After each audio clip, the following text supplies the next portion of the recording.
Why can't I get or keep an erection? A question many men find themselves asking, often in frustration. It's a complex issue wrapped in layers of physiology and psychology, just like a foreign car engine or stock market trends. Erectile dysfunction, or ED as it's more commonly known, is often the result of decreased blood flow. This can happen when the vessels supplying blood to the penis narrow, a common occurrence in older men. For younger men, emotional issues may be the primary culprit. Experiencing ED occasionally is normal and happens to most men. However, if it's a problem more than half the time, it's recommended to seek medical advice. Contrary to popular belief, the problem is usually not just in your head.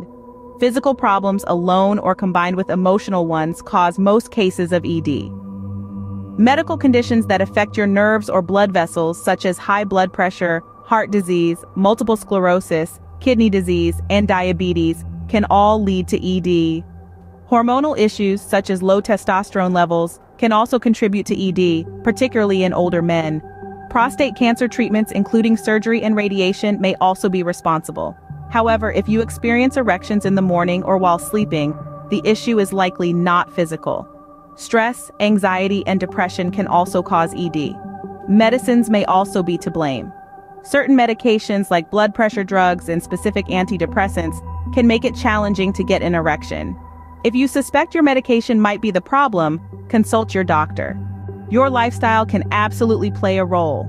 Being overweight, lack of exercise, and smoking can all work against the good blood flow crucial for erections.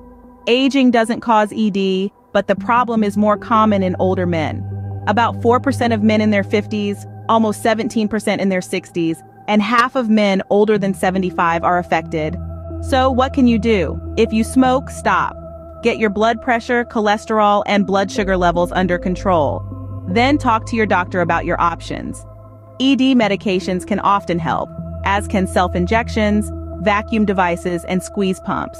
Low testosterone can be addressed with replacement therapy, and counseling can help with any relationship or emotional issues.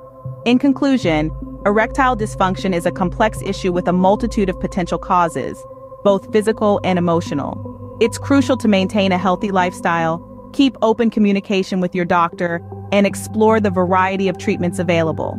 Remember, ED affects both partners in a relationship, so keep your partner informed about your problems and treatments.